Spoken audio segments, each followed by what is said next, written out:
Okay, I guess we will start. So, good evening, everyone. Respected Dr. Mohan sir, members of the IADPE, and dear doctors. So, we welcome you back for another episode, which is our 57th episode of Learn from Our Master series organized by IADPE. And it's always a pleasure to be here. So, for those who are attending our webinars for the first time today, we would like to do a little bit of introduction. We are the International Association for Dental Practice Excellence, a dental platform in which we believe quality education always ensure predictable outcomes for dentists of all disciplines and abilities. Our organization is established based on the fact that the dentistry is complex and requires ongoing learning experience. So we conduct various webinars and workshops to enhance the skills of dental professionals and guide their dental journey. So without further ado, let us start our series episode in which our topic of discussion is Mastering Anterior Composites given by Dr. Mohan sir. To speak about Mohan sir, Dr. Mohan Bhuvaneswaran completed his master's in conservative dentistry and endodontics from GDC Chennai, and he is completely into private practice since 2001, and his keen of interest is towards restorative and cosmetic dentistry. He is an accredited member of AACD and started the first study club in India affiliated to AACD. He is the founder president of Academy of Cosmetic Dentistry of India and has undergone extensive training in composites and ceramics in Switzerland and USA. He has delivered many lectures and hands-on programs in the field of cosmetic dentistry in India, Asia, as well as in Middle East countries. He is presently the branded educator for American Academy of Cosmetic Dentistry. So without wasting more time, I would like to invite Dr. Mohan sir for today's discussion. Sir, please. Yeah, thank you so much, Dr. Shanuf, and the good job you're doing with Safe Dental Updates. It's really nice that you're motivating a lot of people to get the updates in the field. So once again, thank you for inviting me, and the belief in me that I would deliver what is required for your audience is really, really appreciated. So I'm really overwhelmed that for the opportunity. Fine. So I'm really happy, guys, on Monday morning, starting a week beautifully. And all of you are gathered here to listen to this, the art of composites, the artistry, composite artistry, whatever you call. How many ever times you listen to it, you always want to listen again. There are so much because everybody has their own tips and tricks, and always all of us want to do composites and do it better. That is the quest, and that is the reason why more and more people want to listen. Okay, my God, how will I do it? How will I make it wow? How will I get that wow smile? How is a huge question. In fact, it's really ironical when you look at it. It was introduced in 1955 by Bowen, and it's almost more than half a decade, half a century now, and still we are learning so much. It's so nice. So this Monday morning, first of all, thank you so much, guys, for joining in huge numbers for this webinar, having the belief in me that I'll teach you something. And that also put a lot of pressure onto me because so many of you, I don't know, you've heard me n number of times. I ask people, are you not bored of me? Oh my God, no, that's a big thing. That is a challenge to me because every time I need to add something new and something different so that all of you get something out of my presentation. So that's a pressure on me, to be very frank, that yesterday full afternoon I was sitting and revamping my presentation to make sure that if somebody's listened to me already, they should also have something new. If somebody listened to me for the first time, they should also have something take home message. So I put this presentation in such a way that will be useful for this entire crowd, not knowing how many of you are there, but still I make sure that the next 1 hour given to me will be very useful and you'll be able to implement something in your practice very tomorrow. Fine. Again, we are going to also take up some questions. That's what Dr. Shanuf told me at the end of the presentation. I'll be able to answer a few questions limited to the time. And I'm going to share with you my contact details. You can anytime message me and find out the answers for your question. I'll be more than happy to guide you. Fine. So Dr. Shanuf already introduced me. I don't want to take much time on my introduction. So for those who don't know me, I am based in Chennai, the east coast of southern part of India. I was not born here, but brought up here, and I did my studies here, and I practice here also. Anybody visiting to Chennai, please be my guest to visit our facility. Yeah, y- please feel free to contact me, and I'll be more than happy to host you guys. Fine. So let's bang start on to the subject today. Why composites? So many of them. Why should I do composite? I'll do away with ceramics because composite gives me. If I give a list, the reason why that so many of you are gathered here is that if I give a sheet of paper, you will fill up the entire paper. Oh, I have this issue with composite. I have this issue with composite. I have this. I have this. I have this. So many, including me, have issues with resins. So to master that resin is what all of us, including me, are striving hard. So the reason composites sometimes take a backseat is that we are not able to achieve what we want, like we thought, oh, better go do it with ceramics because it will get discolored after some time. You can see a visible margin after some time. They are not good. So my question for those who ask, why should I do composite? Please leave me off. There are people, my question to them is, why not composite? Why don't you do composite? Because there is a reason for that. So let's try to answer, why should we do composites? That's the first question you need to answer, guys. Why? Why are we talking about resins instead of ceramics? That's a huge question. Once you answer that, then maybe you can figure out that we can always do composites in many, many cases. That is right in front of us. Number one, today it's minimally invasive. So we are talking so much about minimal invasion, and in that, resins are obviously minimally invasive. There is absolute full control over every single small detailing in the tooth structure that we are trying to emulate. Please keep that in mind. The full control is always there. It's really easy to perform, ability to mirror in color and contour. That's going to be the crux of today's presentation, because today I know in the given 1 hour, I'll not be able to do justice if I take every single bit. So the entire crux today is color and contour. That is what is my presentation is all about. So guys, how to control that? It's obviously reversible. I always tell when I do a diastema occlusion, guys, patients ask me, after all this patient asks me, doc, will it look good? I obviously, they know, they've seen those cases. I've showed them those cases. I've made a presentation to them, but still they ask me, doc, will it look good? I simply tell one thing. If you don't like it, I'm going to remove it for you. What do I mean by that? I'm not going to touch your tooth at all. Diastema, especially diastema, is a classical example of no prep dentistry. So I'm going to do a diastema, and if you don't like it, I'm going to take it off. Your tooth is back. So it's absolutely reversible procedure, unlike ceramics, wherein you touch with your burr, it's gone, right? So please remember that. Relatively, obviously, it's cost effective, and we are not going to charge as much as going to charge ceramics in some cases, but for me, it's almost equal if you ask me. And it's a great practice builder. I'll tell you why great practice builder. My journey started like that.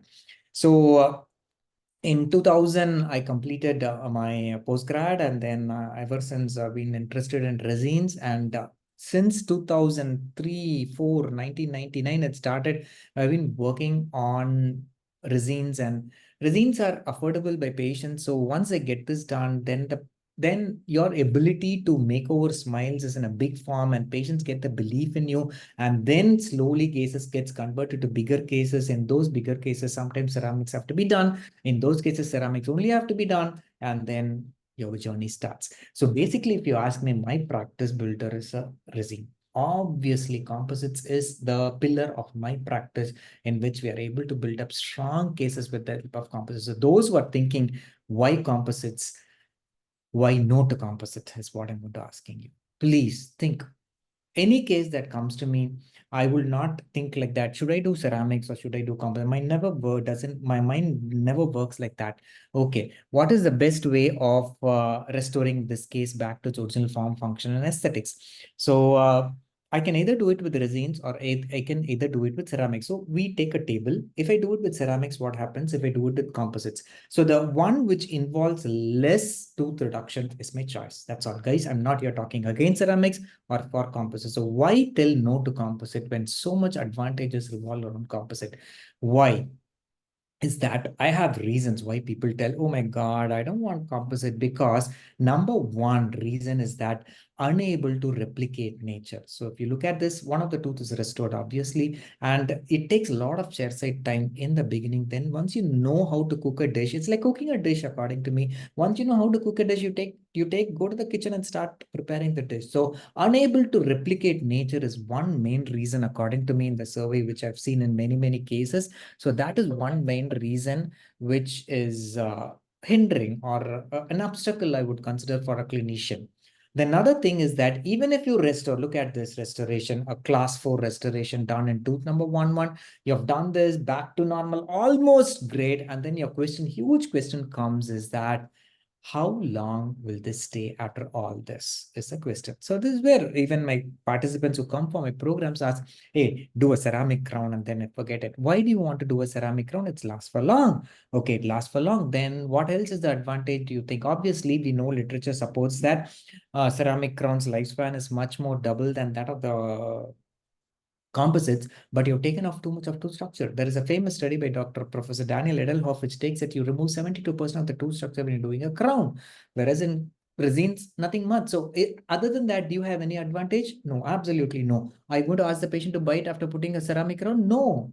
The what instructions, what you give after resin also is relevant after you do a ceramic crown. So the longevity is not a big criteria at all. People get confused. How long will it stay?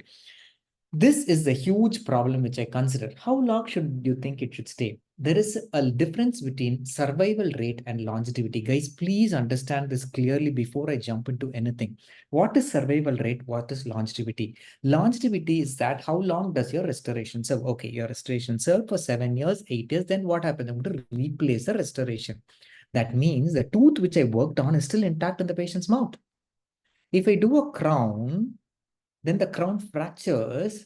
The longevity is good. For 15 years, it's served, but the survival rate of the tooth is 0. Which do you like? I want the tooth to bear. I can do something more on the tooth rather than your crown staying there and your tooth is lost, then it's completely gone. So guys, survival rate is more important. That means you can still work on the tooth which you worked 10 years back. It's not about the longevity. So please understand which gives me survival. Obviously, the minimally invasive procedure only gives me the survival. I'm not looking at my patient. It's not that just because I'm just sitting down and talking right in front of you that all my patients are successful. No, not at all. One patient comes with a fracture. I do everything beautifully, and the patient comes week after with the fractured restoration. It's okay. I can redo the restoration. Imagine a crown fracture. The tooth is gone. So please consider before you talk about anything which is best for the patient, right? So longevity, look at that. We are going to discuss these issues today. So when you look at this case record, what I have, I've done sorry about my handwriting, guys. So when I've done a restoration 2014, that's 10 years back, guys. Every year the patient has to come to me for a review, right? That is standard. There is no going out about it. So this patient, 2015, he comes, then he went to his native, then COVID came, then he was not able to come, and 2023 was back to us, and again he's still with us. So I've not seen this patient almost for 5, 6, 7, 8 years there. And look at the picture here in restoration. What's happened? It's beautiful, guys, except for the margin. That will definitely happen because of the toothbrush trauma, which is what I'm going to polish every year. So look at the restoration, look at the restoration tooth one, look at the shine. It serves. First, you believe. Everybody as a dentist should believe that procedure works. Only then do we advocate. I would jump and tell them, oh, I'll do it with the resin because I believe what the resin works. When I go for a lecture, I tell that patient, I definitely, I'm not a person who is going to sell composites to you. Then that's no point. Hey, guys, I recommend this product. This is the product I use. Use Shofu, use Ivoclar, use 3M. No, I'm not a person. You call me to your office tomorrow. I have the confidence to come and do the work what you want to need to be done. I'm not going to carry any instrument. So that is the confidence I want you guys to develop. It is you understand the kitchen, then you cook the dish what you want. That is what I want you guys. It's not that, oh, he is using a different range of products. That's why he's able to achieve. No, that is a wrong thing which you're thinking. Try to understand your composite kitchen so that you're able to achieve what you want. I understand what I have, I understand what I want to do, then I prepare the tooth accordingly. Again, another example here, guys. This patient was 68 when I touched her for a diastema, and she was really happy. And look at that, how many years now? It's sorry, it was in 2015, and she was with me in 2022. Again, she'll be coming this year, and she's still happy. And I have almost 8 years, 9 years, 12 years of follow-up with resins. Maybe later on I need to top it up. That's all. That is a lifespan. What literature gives you is 6 to 7 years. I have a record of 12 years. What more do you want to talk about the longevity or the survival rate or long-term success? So believe that resins work. Don't think that it get discolored, it margin will get exposed, gingival inflammation happen. It the complaints what we tell for the inability what you're able to handle with the material. So today we're going to revolve on the discussion that you can be successfully doing resin restoration, because now what you see in the screen is a resin restoration, guys. That's all. That's all. So you can achieve the aesthetics, you can achieve the long-term success, you can achieve the contour, you can achieve everything what you want, and that is what we're going to discuss today. It's not sitting down and praying that my restoration works, but everything is science. Science translates to clinics, science-based dentistry. Without science, nothing moves. So what I'm going to do today is not to talk about the resin range, etching, bonding, all that is okay. But what people talk is that invisible restorations. So when you look at this screen, guys, closely, I don't know how many of you are looking in your laptop. If somebody is still on the phone, I would strongly recommend to move to a laptop, because you'll be able to see crystal clear pictures. So if you're still on phone, it's okay. You're traveling, no problem, guys. Look at that. It is a midline diastema closure that's done for the patient. And this is what we call invisible restoration. What is an invisible restoration? Is the restoration that practically disappears within the existing dentition, hard and soft, right? And this is what everybody wants. You want to post that on Instagram. Today it's a social media era, and you want to tell that, hey, look, I've done good dentistry. Yes, that is what good dentistry doesn't come by luck. It's predictable that every time you do, you're able to achieve what you want. And this is another class 4 restoration done in tooth number 8 or tooth number 11, right central incisor, which you're not able to see anything. This is what you should aim at, and this is achievable, very, very much achievable, right? So it is the factor what goes into it is how to get these invisible restoration. So what am I going to talk today is that what we have been missing. Yesterday, I was just thinking, what should I do? Because people have heard me so many times. There's going to be a mixed crowd here who's heard me so many times and who's hearing from me for the first time. So what should I give them? Guys, change your thoughts. Your thoughts change your destiny.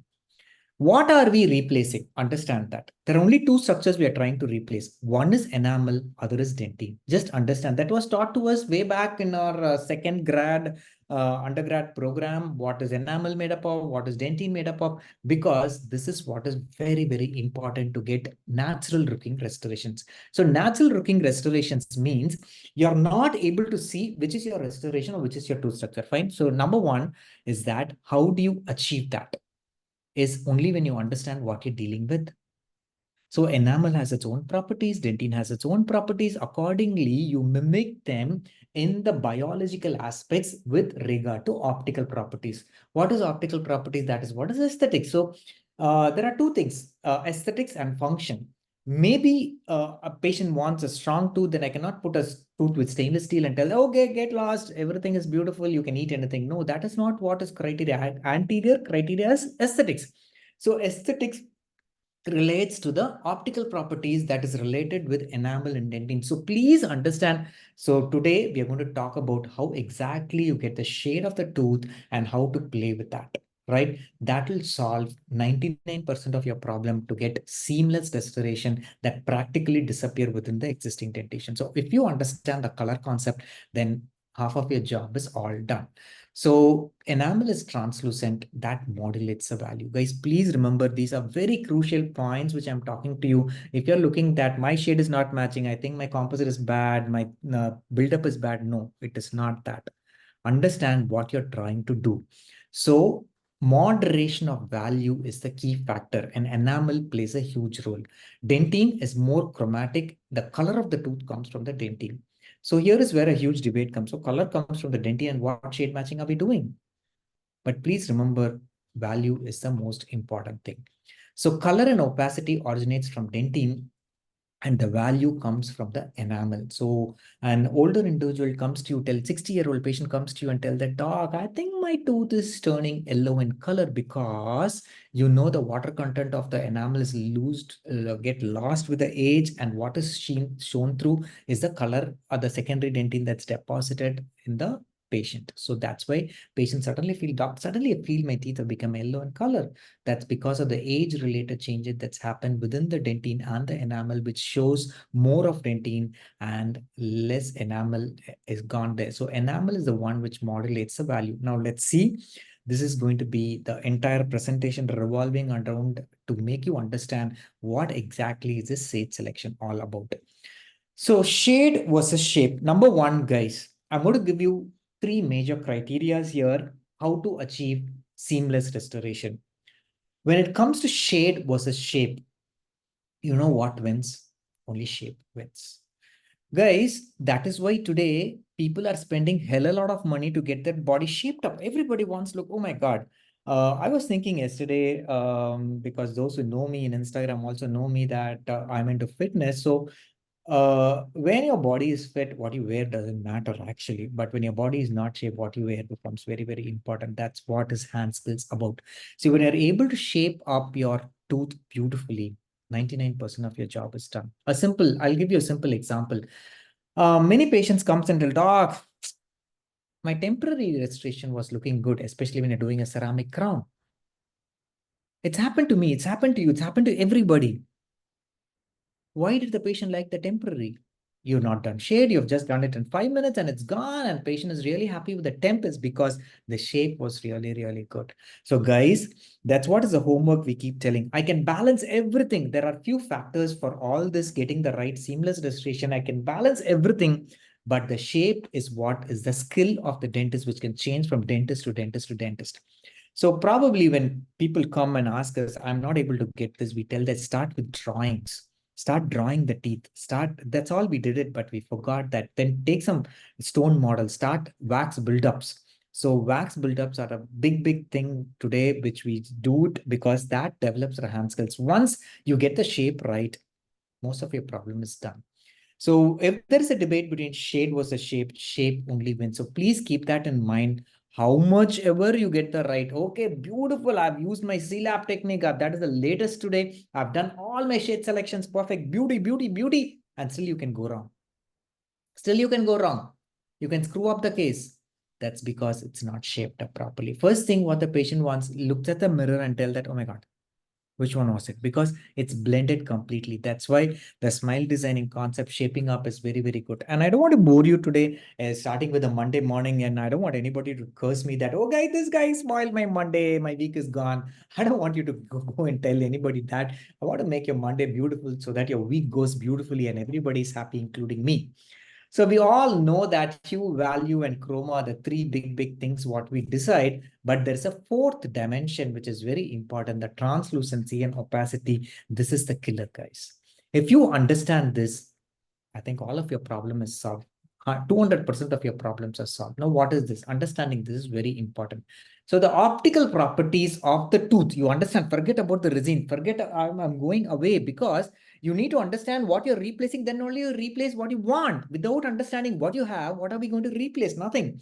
So we have the optical properties of the tooth, that is the hydroxyapatite crystals within the enamel, and the dentine having the organic component, the collagen protein stuff, and the hydroxyapatite, which gives the hue, value, chroma. Then you have the translucency, fluorescence, and the opalescence. So these are basics, hue, value, chroma, and everybody knows. And what will ultimately change them is the translucency. Of course, I'll talk about fluorescence and opalescence also, but translucency is the key factor. So guys, this is what right in front of your screen. You have the hue, the chroma, and the value. Hue is the basic color. I think everybody knows that. Chroma is the richness of the color, but what matters to us is the value, the lightness or the darkness of the particular color. What are our patients going to tell? Just think back. Dark.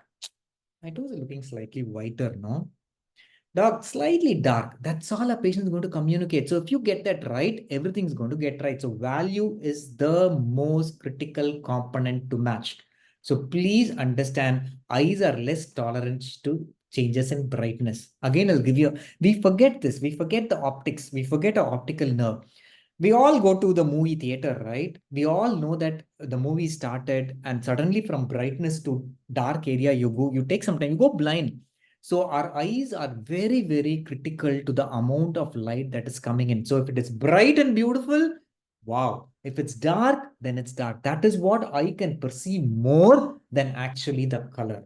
Got it? So the color is almost secondary. Please remember the brightness or the darkness of the color is what is very important. So you increase the chroma, the value reduces. That is, the color density increases, it gets darker. So please remember that chroma increase, value decrease. That's why your patient tells that, doc, my tooth has become yellow after a certain age because secondary dentin is getting deposited and then the value increases. So the same thing happens in our tooth structure. All of us know that our centrals are brighter than the canine. So if I'm doing canine to canine smile designing, I cannot put the same shade. Canines have to be richer in chroma. The centrals have to be beautiful and bright. So please understand all these concepts. Do not blindly try to rehabilitate the tooth without knowing what we are doing, what we are trying to replace, and what you're going to use. So the second part is understanding the resin. So value is the most critical component to match, and value comes from enamel. Hue and chroma is given by dentin. Guys, please remember, I don't mind you taking screenshots of that. I absolutely don't mind all that, except for the face of my patient. You can please feel free to do anything. I will repeat 1,000 times, even in my courses, value is the critical component to match. Value comes from enamel, hue and chroma comes from enamel and, by dentin. That's why we are putting those shade tabs there and taking, because the hue and chroma is from the dentin. We are actually not doing any shade matching there because shade is coming from dentin. Then we are putting the tab on the enamel and taking so we are trying to match the value, and that's why it's become more logical. So what are the accessory optical properties is translucence, opalescence, and fluorescence. We all know what fluorescence is. Fluorescence is the capacity, inherent capacity of the hydroxyapatite to absorb light and emit light once it's gone. Most of the resins that is available in the market are already fluorescent. Do not break your head with that. The two things which are more important is translucency and opalescence. Now, opalescence. Opalescence is the beautiful optical property again of hydroxyapatite to change colors in reflected and transmitted light. So you see the bluish tinge and then the orangish tinge in transmitted light. Transmitted light is when light comes through the tooth, it appears orangish. When the light is hitting and reflecting back, it appears bluish. So how do we achieve that, guys? This is one thing which I will strongly recommend is to buy some opal material. Actually, I'm going to share some articles at the end of the presentation to you. I'm going to give you a QR code. I have an article on colors and tints. So please try to download that article and go through that article. You will have more info on how to achieve opalescence. Guys, if you're able to use this opal material at the incisal edge, wow, your restoration, oh my God, wow. Is that what you will achieve when you're doing with opal material? Translucency is the key stuff which it is operator biased. So let's go into translucency, which is more important. Like I told you, value is the most critical. In fact, you have this beta shade guide with you, and it has to be rearranged according to value, not according to A, B, C shades. So when you look at that, B1 is the brightest shade, next comes A1, next goes B2, and it happens like that. That's a rearranged beta shade guide, what you've seen in front of us. In fact, it's when this was introduced in the year 1956, and still we are using it. That's okay, that's no problem, but we don't use many of it. But only thing you should know how to use this when you're using this beta shade guide. That's anyway only for ceramics and not for resin. So please keep that. So how can you change the value? So imagine I give you a white sheet right in front of you. Fine. Imagine there's a white sheet here and I'm asking you to change it into black. So I'm also giving an additional black ink in a cup and I'm asking you to do that. You paint the black, and what happens is that slowly one coat becomes gray, two coat, three coat, four coat, five coat, and ultimately changes to black. But our company doesn't give that. Our manufacturers don't do that. What our manufacturer A2, B2, that is what our manufacturer gives us. So what happens? How are you going to change the value now? So how do you change is by changing the opacity. What do I mean by that is that the thickness you change and then the translucency changes. That is why when the thickness of the material is changing the shade of the composite, then that is not the exact shade at all. That is where the confusion starts, guys. So when we come to a program, all of us are doing with the same A2 shade, and your A2 and my A2 is not matching. Where are we going wrong? We have to understand this. Where are we going wrong? Somewhere we have to see, identify the problem, then find the solution. If somebody comes and tell, oh, shade is not matching, go ahead. Why is the shade not matching? That is what we need to understand. Where do you correct? Is the shade right or something else is wrong? The shade, no, shade is A2. How many times have we fought with the ceramist? Hey, shade is A2. Then why do they did not match? So there is something much more than that, which I want you guys to understand. That's why I made this presentation, that you understand and rectify the problems in you, what you want. So look at this picture. There are two teeth that have been restored. One looks, wow, the translucency is there and it's lovely, beautiful. On the other side, it's opaque. So when the opacity sets in, the value changes and it's not the same lively tooth what you're seeing. So how do you get this is going to be the key factor in our restorative dentistry using resins, or that applies to ceramics also. So the higher the translucency, lower the value. So somebody suddenly tells that I used A2, I am also using A2, but it's not matching at all. Why is that? The thickness was not sufficient to achieve the opacity or the translucency that was required. Guys, please remember our mouth inside is dark. So if it's getting thinner, the darkness of the mouth is coming out, and that is what is showing. It's not the color of the A2. It is the darkness of the mouth which is coming out and telling you that it is dark in color. When you increase the thickness, it becomes bright and beautiful. So please understand, translucency is the key factor which modulates the value. How can you do that? Is clinically, you adjust the thickness of the composite and then it will change. I'm going to give you a small video demonstration here for you to understand better. Guys, this is a white background. Please understand our mouth is never white, and see how the color changes. I'm going to place some glass slabs here in the same color. See what happens.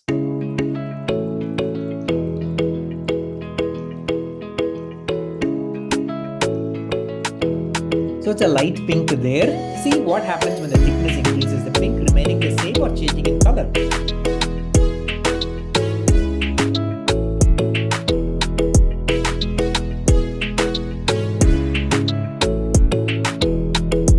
Look at that. Same color. But as when the thickness of the color increases, it is not the same light pink. It becomes something else.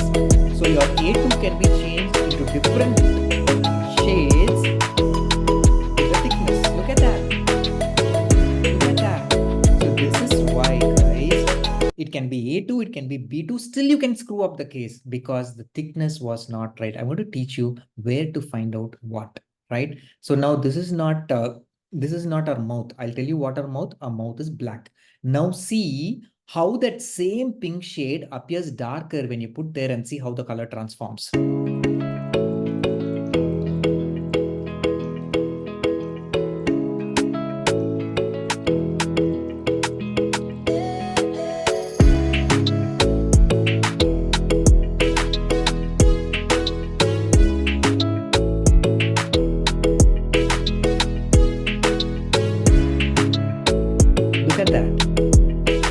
It's not the same what you saw with the white background. It's completely changing. Please spend little time. That's what people saw on my Instagram. The devil is the detail. So concentrate on the detail. Do not complain about the material what you're using. Understand the tooth which you're working on, and accordingly alter the thickness of the material what you have. You will definitely get the result what you want. So guys, thickness is the key. Now what do we do? First is the shape. You shape it up beautifully. Everything is good. And I don't do the finishing and polishing the same day. Why? Is there any scientific reason? No, absolutely no scientific reason. When you look back literature today, look at any resin that can be finished and polished today only. Today, I did a case at 7:30, 8 o'clock, it goes for finishing and polishing. But there is a small reason why you don't do that. Is that one thing, I want to start with a fresh eyes and I want to check the shade before I finish and polish. Guys, all of us isolate either using rubber dam or some relative isolation, especially in the anteriors, and every other tooth gets dehydrated. Dehydrated means water is getting lost and the tooth gets brighter in color. So the composite what you put in is going to be slightly darker because your natural tooth is not going to be of the shade what you did. So what happens now? Obviously, the composite will appear slightly darker immediately after the buildup because every other tooth has got dehydrated. So don't look at the shade now. If it's darker, you're lucky. That means you're right on track. It takes, literature tells that it takes 7 days to, sorry, it takes 48 hours to 7 days to rehydrate. So generally my appointments are scheduled after 5 days. Then I look at that. If at this stage, your restoration is looking darker, guys, the answer is thickness is wrong. So don't bother, grind it off, air abrade, add little more thickness of the material till you get the right shade before you finish and polish. Guys, before you finish and polish in the next appointment, it should be the same shade. How do you alter? Alter the thickness. The minute you alter the thickness, you can change whatever you want. Guys, don't break it off and take and do another composite. It's not going to work for you. Altering the thickness before you finish and polish is one key where you understood that if the shade is not matching before you finish and polish, after the tooth gets rehydrated, that is minimum of 3 to 4 days. Please do that. Please do this simple thing. If the shade is not matching, add a little more composite, wait for some time, finish it and polish, then you're on. That is one reason why your composite is appearing darker. There are various other reasons. So let's go to the next reason. Everything was bright and beautiful. After you finished and polished, the composite became dark in color. Oh my God. I did seamless restoration. I did the right shade. I did everything. But suddenly my restoration is appearing darker after finishing and polishing. What went wrong? I did the best finishing and polishing. Somebody taught me the finishing and polishing protocols, but I'm not able to get what I want to do. That is because of surface light scattering. Please understand that if you sit down and polish like a marble, smooth, smooth, smooth, smooth. I want a smooth, biley polish because somebody told me the polish is there, the longevity is there. Obviously, I do agree, but those sharp reflections will make the value drop. The surface textures are what is going to be important. That's what I'm going to talk to you at the end of the lecture and finishing and polishing protocols. After all the beautiful shape, after all the beautiful thickness, what you gave, you can still screw up the case if your polish is not right. So guys, look at these two papers. One is a bright white paper, plain, same lightings. The other is a crushed. You look at the mod. That's why I wanted you guys to look at our laptop because you can understand these optics, what I'm talking tonight. Look at the optics that the one which is bland, according to us, beautifully polished marble will dullen. The one which has strong textures will glow. So please understand at the finishing, which I'm going to talk today, your small texturing of the composite will actually make the composite look much, much brighter. Okay. So please, value is a critical component to match. These are by heart slides for me. Value is a critical component to match. Value comes from enamel. Hue and chroma comes from dentine. How do you alter the value? By the thickness. Surface texture is another important criteria that is done with finishing and polishing. Stronger the texture, higher the value. Higher the value means it's brighter. So if you want a bright and beautiful restoration, you have a lot of textures. If you want a slightly darker restoration, you can lower the textures and the value gets lowered. Do not take out the restoration what you've done. Please think twice before you do that because one, before and finishing and polishing, your shade should match. If the shade is matched beautifully before finishing and polishing and the shade is screwed up after finishing and polishing, what is wrong? Your finishing and polishing is wrong. So guys, problem is not a big thing. Identifying what is the problem is what is more important to give you a solution. Without knowing what is my problem, what are you searching for? So please take some time, understand the material, and then proceed with that. Obviously, you will do better job. So what is more important? Value is more important. What are the factors that will alter? The shape, obviously. With all the thickness, texture, all going in, still you can screw up this composite if your shape is not good. Axial inclinations off, the shape is distally not good, all that can screw up. So guys, it can be individual problems or a combination defect also. So please understand that value is a critical component to match and the factors that govern them are shape, thickness, and texture. Guys, this is the crux of my presentation, guys. We are in the midway through our presentation and this, please keep by hearting that if you want good restorations to happen, shape, thickness, and texture. If you're able to achieve that, I'm 100% sure that your restoration can go seamless.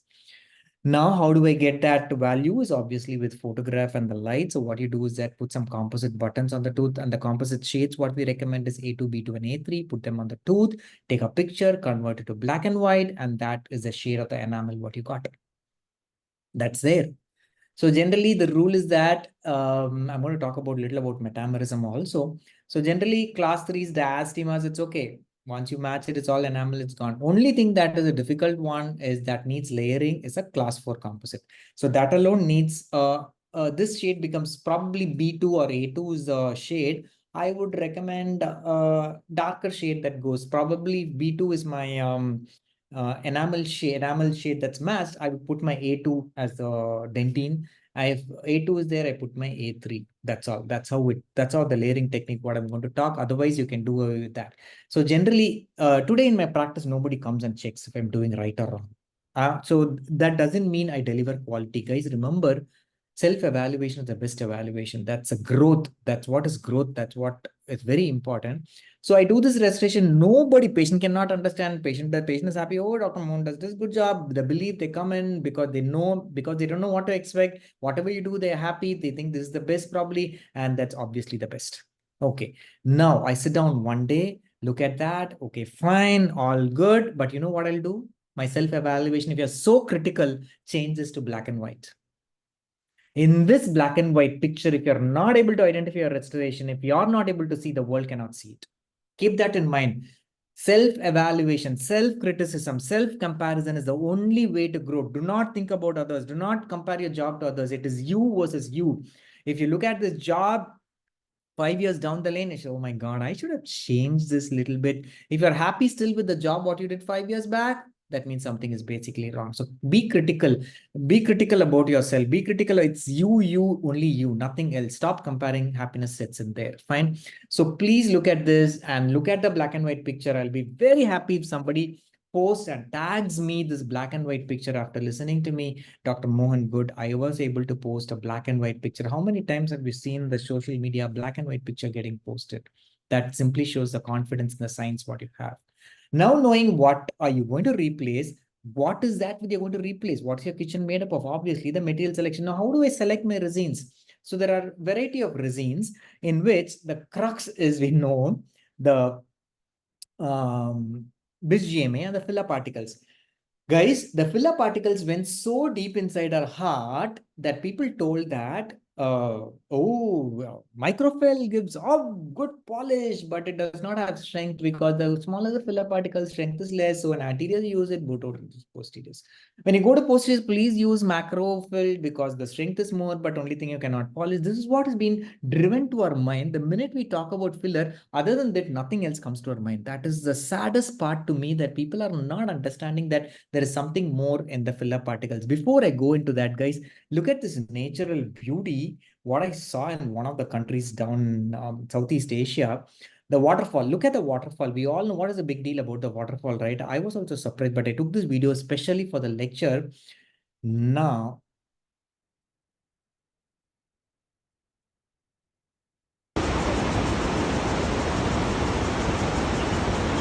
look at the waterfall and look where it's joining and look at the change in the color. Look at the water. I was surprised to see the water black in color. Real, look at the, I was shocked. It's so dirty. It's not dirty, guys. It's not at all dirty.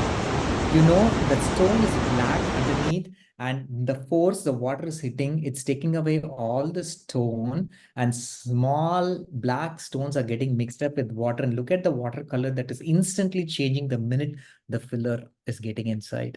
What am I talking about this? Fillers have the capacity to change everything that is in a composite and the optical properties. Again, it's a big tribute to Bowen. Guys, something much more is there in the filler particle. So what you know, enamel and dentine, that's what we discussed so long. Bigger the filler particles, more the opacity, smaller the filler particles, better the translucency. Simple. This is what is very important. So now, if you want enamel-like material, what is the difference between enamel, A2 enamel and A2 dentine is not the composition, it is the size of the filler particle. So when the filler particle gets reduced in size, what happens? It gets translucent. It gets beautiful. You know how to alter the translucency now after hearing me for almost 40 minutes that when you increase the thickness and decrease the thickness. So what do we do? Am I asking you to buy enamel composite and dentine composite? No, that's expensive. And I don't want everybody to buy that also. So how do you solve this problem? So we know what is the problem. When the composite has to look like enamel, the filler particle should be smaller in size because that improves the translucency. When the composite has to look like dentine, it has to have a bigger filler particle. So what do we do now? So we have resins like this. I'm giving, for example, guys, we have this tetric N-line series, which has the A2, B2, and the regular. So these are composite that let it be Shofu, let it be 3M, they gives A2, B2. That's all the shades that are available. So what are these composites? They're neither enamel nor dentine. They are called body shade composites. So these body shade composites that can be altered to enamel and dentine depending upon the thickness. So actually, there are companies which also gives these enamel and dentine. Cosmedent is there, Kuljar is there, Venus, Kuljar is there, Impress Direct from Ivoclar. These are materials which gives you A2 enamel and A2 dentine. Then our problem is all done. What is the difference is that they have smaller filler particle, they have bigger filler particle. They're going to act as enamel, they're going to act as dentine. But in day-to-day dentistry, they are super expensive. Guys, in a small example, if tetric enceram is 2,000 rupees, A2 shade, A2 dentine and A2 enamel comes to almost 10,000 rupees. How many of us are going to buy that? And how many of patients are going to do that? So there is no possibility of using this enamel and dentine shade composite in day-to-day practice. So what are we all using? Body shade composites, A2, B2, and A3. So how do you change the value is that once you increase or decrease the thickness, your value is done. So guys, please understand how to shift the value is only by the thickness and the finishing and the polishing techniques. So a lot of material that come up in the horizon, you might have heard of omnichrome or single shade composite or shadeless composite.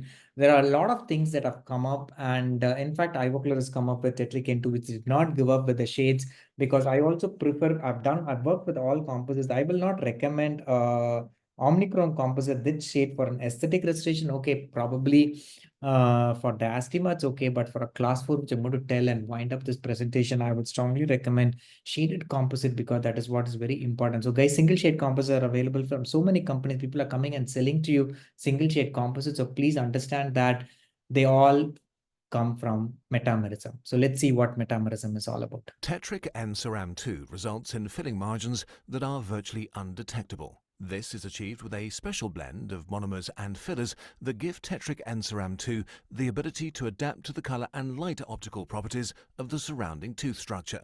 This effect is known as the chameleon effect. So guys, again, the filler plays a role. You look at the filler technology is such that they gives a chameleon effect. So guys, filler has a huge, it's much more than the strength and polishability, which they forgot to teach us. It can alter the translucency, it can alter the metamerism. So the company to company, BizGMA is not going to change. BizGMA Bowen gave us what company, 3M, what 3M is changing, what Shufu is changing, what Cosmodent is changing, what Kulsar is changing, what Ivoclar is changing is the filler particle. That is a trade secret nobody will reveal. Tetric, where did tetric name come from? 4 different types of fillers. Company will never reveal all that because that is what is the killer of the car. Resin, ultimate resin, which is coming out of each company. So please understand there is much more in filler composition than what we actually talk about. Okay. So now to start with, you understood so much about the shade and getting them, the shape. Please don't remember value is a critical component to match. Value can be altered with the shape, the finishing and polishing techniques, and the thickness. Fine. So 3 factors. So tooth prep, why am I talking about tooth prep is you need invisible margins, right? So how do you get an invisible margins is obviously beveling is very important in a class 4 and diastema. I don't have to do that. But guys, we are going to talk about bevels, which except for class 4 and class 3s, we don't give it anywhere. 45-degree bevel, 2 mm or equal to the defect, this is called the primary bevel. Guys, 45 degrees did not come I liked or somebody else liked it. It is the enamel orientation that beds allows the HN to work beautifully. Guys, please remember everything is scientifically based.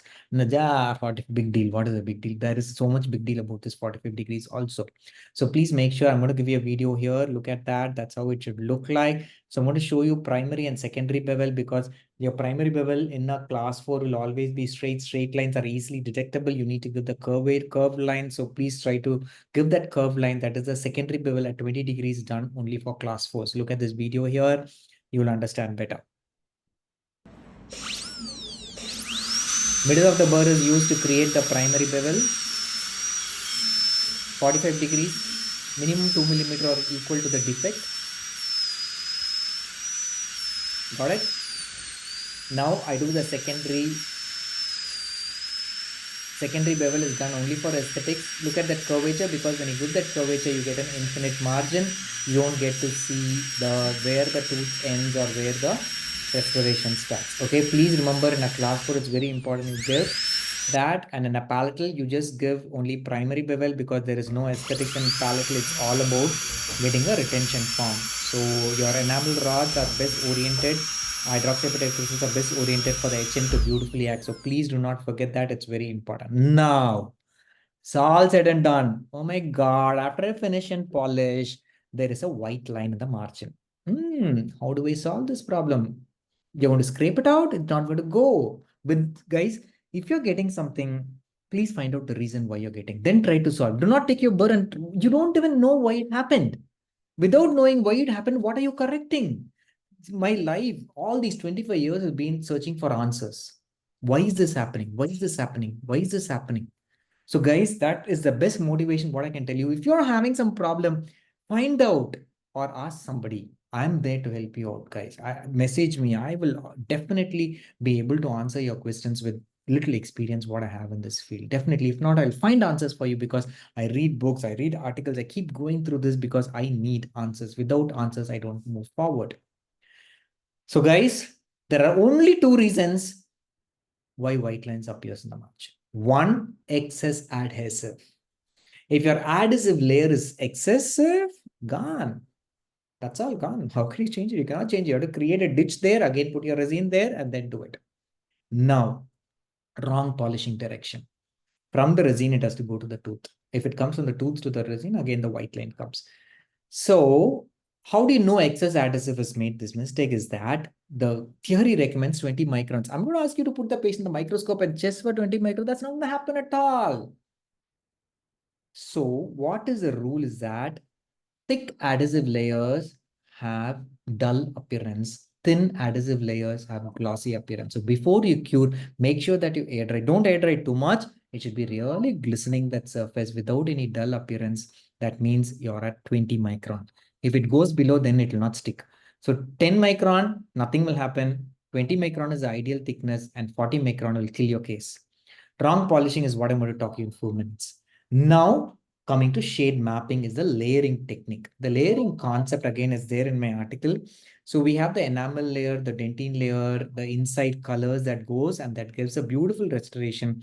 It's very important for a class 4 or when you're doing composite veneering. So you can do a class 3 restoration, a diastema closure with any composite.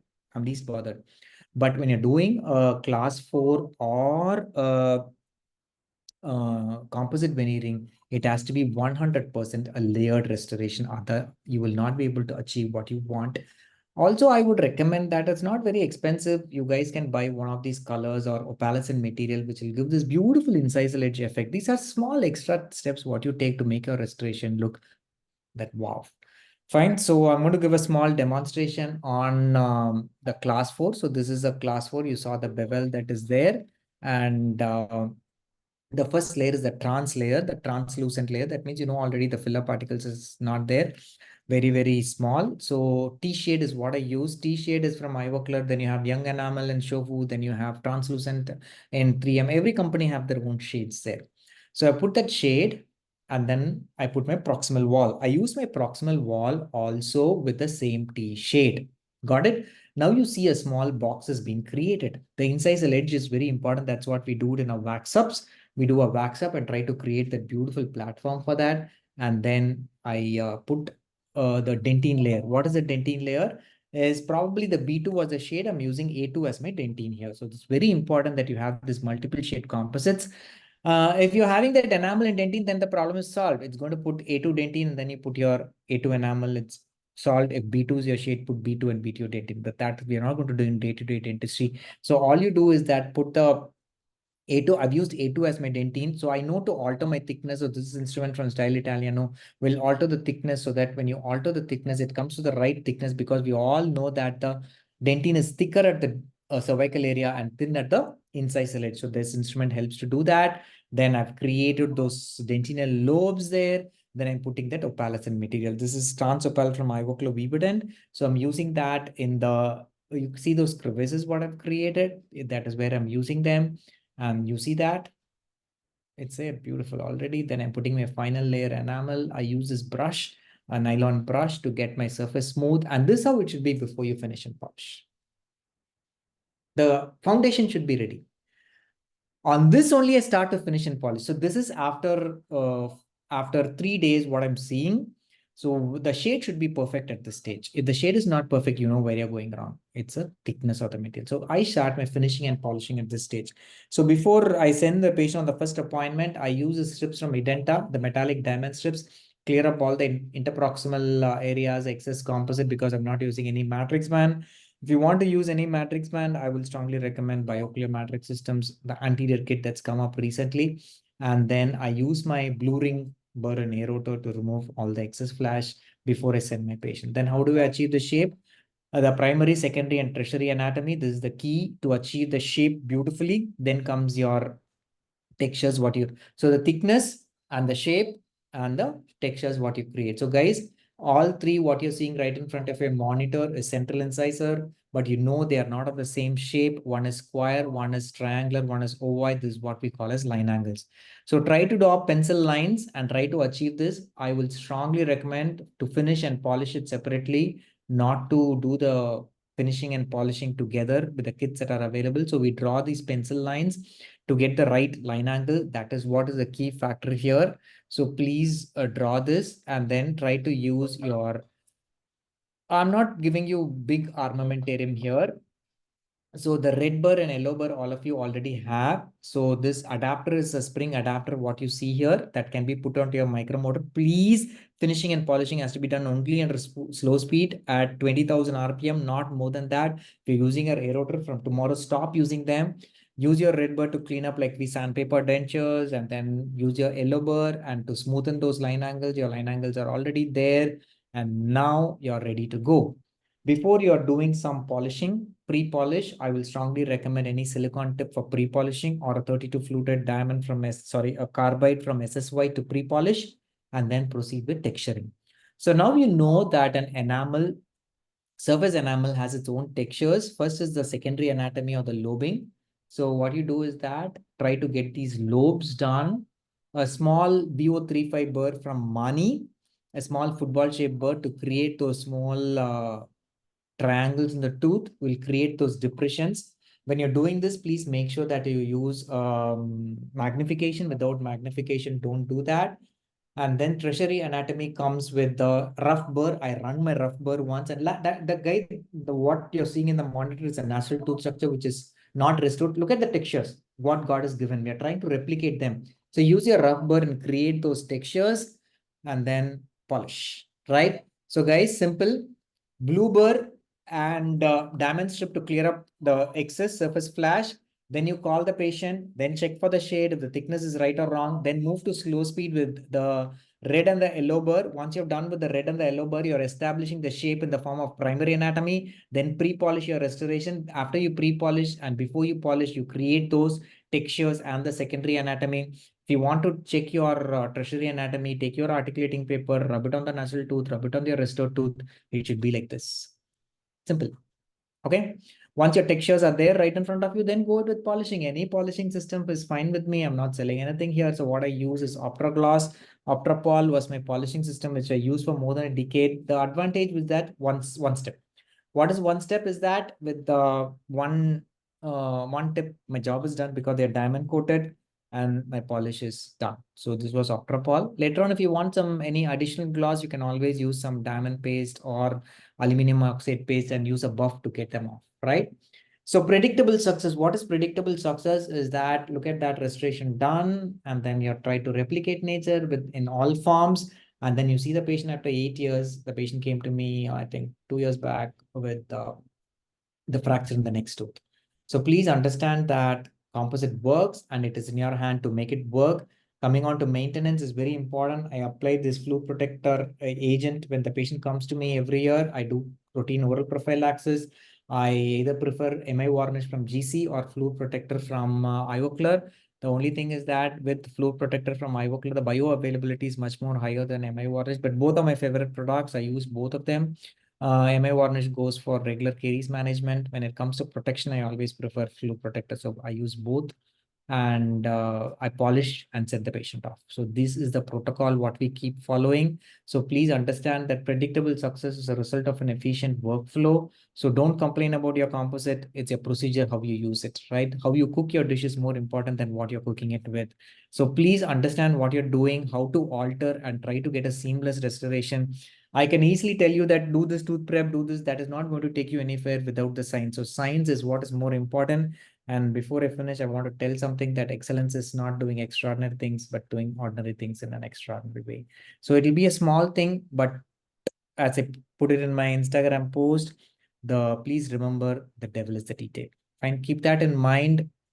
And this is what is the main thing which I want to tell you guys. We all stay in the comfort zone, not wanting to move forward because you all have that fear. Come out of the fear, coming into the learning zone, only then you can see the growth. So keep this in your mind. If you want to grow, you need to break your comfort zone, break your fears, come out of your fears, and then go to the learning zone. Learning is a continuous thing, so don't give away. Ultimately, our job is to make people smile. And these are my contact details. You can contact me for further questions. Before winding up, I would like to share some articles with you. So guys, if you can scan this QR code or take a screenshot of it, you get my articles free, downloadable articles. So try to take a screenshot of this, or you can later scan it. The QR code will lead you to 3 articles, which will be really, really helpful for you. And again, I love the statement. What is the difference between a winner and loser? Is this simple. Winner focus on winning, loser focus on winners. Let's be winners, guys. Forget about comparing yourself with others.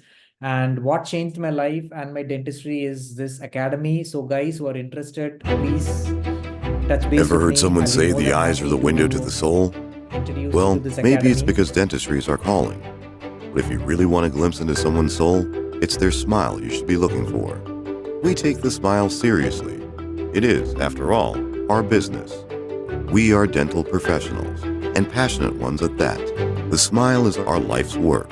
The American Academy of Cosmetic Dentistry raises the bar with their proven protocol of continuing education. And AACD is the only aesthetic dental organization that offers an advanced credential. We've been leading the way for more than 35 years. Maybe that's what makes us mavericks, but we don't necessarily see it that way. What we see are people coming through our doors. Some of those people have something locked inside that hasn't quite found a way out. We have the power to help bring it out. Brightly, soulfully, vividly, truthfully. We help bring it out. So not everybody can go to US. So with this vision of AACD, we have the affiliate of AACD here in India. So I don't know how many of you are following us already. So ACDI is India.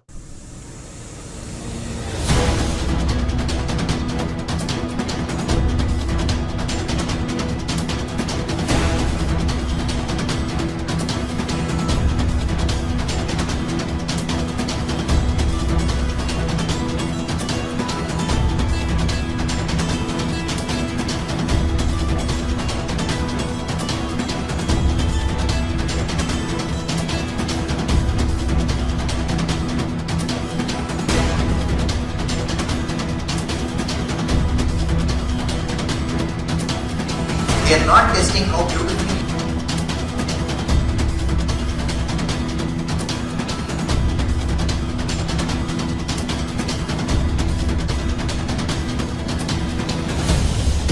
We deliver quality education. So please join us for our conferences. They'll be always awesome.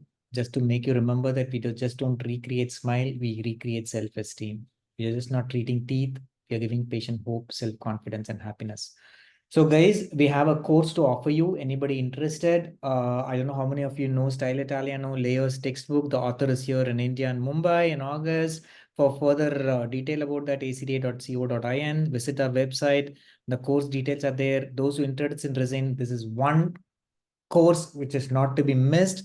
The seats are filling up fast, so please touch base with Dr. Anand, Dr. Adit, or Dr. Abhishek, or the details are there in our website. Just check it out. The link takes you there. And please, it'll be one worthwhile course, guys. Those who are interested, definitely, I will strongly recommend. And thank you so much for taking your time out on Monday. I hope I've not spoiled your week. You'll not blame me that, oh my God, he killed me this Monday. My week is gone. I hope you'll all enjoy your coming up week and do good dentistry. So thank you so much once again for patiently being with me. And any questions, like Dr. Shano would filter that and give it to me, I'll be more than happy to take it. And anything you can ask me in my Instagram handle. Thank you, guys. Thank you so much, sir. It was a very wonderful presentation. So we'll try to have a few question answer session, and I would request the audience to please ask questions which is just relevant to the topic only, please. And yes, so let's see if any questions are there.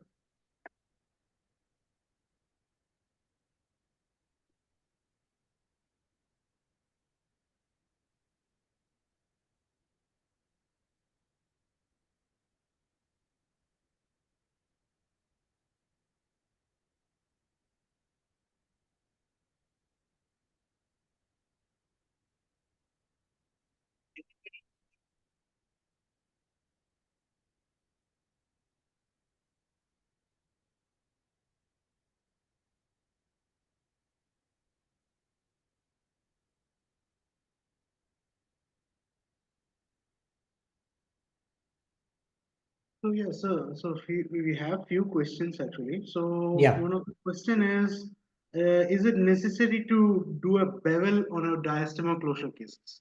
Absolutely no. Diastema is one classical example of no prep dentistry, so you don't have to do a bevel for that. I told you only for class 3s and class 4s, we recommend a bevel, nothing else.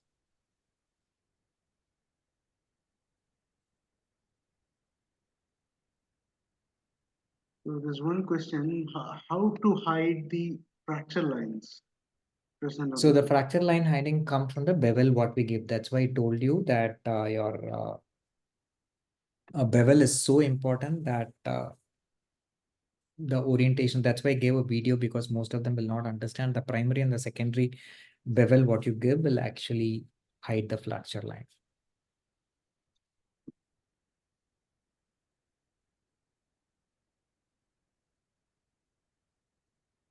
So again, I'm asking the audience, please try to post the question which is relevant to the topic only. So first of all, the time is so, I mean, it's quite less right now. It's already 9:15. So let's see if any questions are there.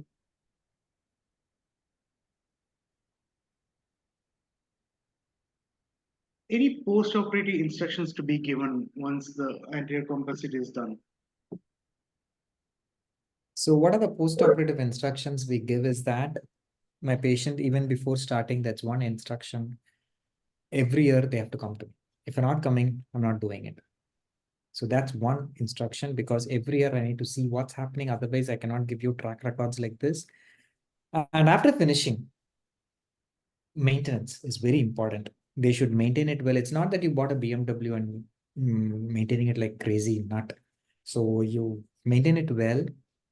Brushing, oral hygiene instructions, dietary instructions. Dietary instructions, I would strongly prefer no aerated drinks or all these acidic thing that's coming in contact with my respirative interface. But you cannot avoid that. But still, ask them, make sure your diet is good and your maintenance is good. And whatever done to the front tooth, no biting hard things. So what I would strongly tell them is that the maximum is that a cut apple you can eat, not more than that. So there's one question regarding about the snow plow technique. Is that technique implemented on anterior composites? No, not on anteriors.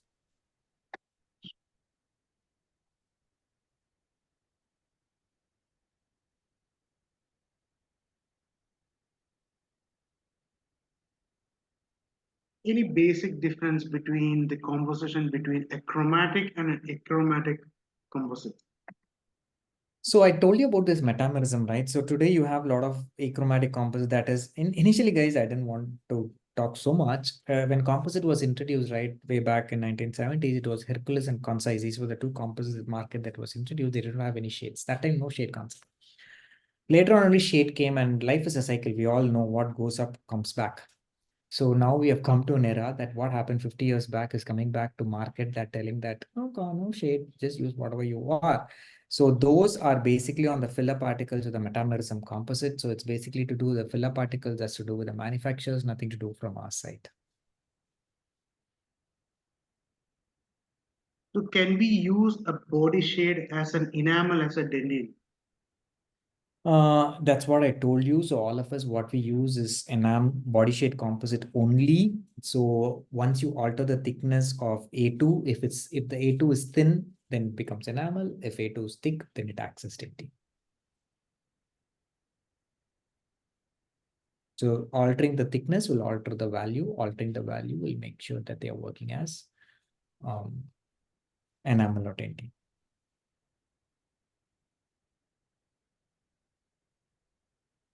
How to replicate a white spots in the anterior composite? Guys, I don't know how many of you took a screenshot because that's a huge lecture altogether. So we have colors or tints that are available. So with those tints, we replicate the white spot. Before I do my final layer, I take my excavator, create a small space there, then put this white color, then fill it up, then I finish and polish. They would reappear. So my article, I've given you a free downloadable article. Please go through that article. You will find answers for what you're looking at. Okay, sir. So I think we will wind up this session, sir, because Absolutely no problem. Whatever you tell, Dr. Shanu. Once again, thank you for the participant. Thank you, Dr. Shanu. It was an excellent opportunity to see so many of them to share a little bit, whatever you want. So yes, sir, whatever definitely. possible in this 1 hour, I tried to squeeze in. I thought in a different angle yesterday, Sunday, sitting down and thinking what to do. I didn't want to do the routine presentation, so I changed my presentation this time. I hope people liked it. We actually really appreciate your valuable time given for us, sir, for this series episode. No. It's my pleasure always for teaching. Okay, sir. So thank you so much, sir, for sharing your knowledge and expertise when it comes towards mastering the composite. So surely many of us would leave this discussion with amazing takeaway points and implement techniques as per discussed. And thanks to all the doctors for patient listening and your participation for this webinar. And I hope all of you will depart this session with positive, confident manner. So I would request all the audience to please do check out our sir's Instagram page where you can appreciate his clinical works and definitely to know more about our upcoming webinars and workshops, please do check out our website, which is iadpe.org, or you can follow our Instagram and Facebook pages as well. And if you have missed any of our previous webinars, please do check out our YouTube channel as well. We really appreciate if you could subscribe us also. So thank you all and have a great night. Thank you. Thank you all. Thank you so much. Thanks to everyone.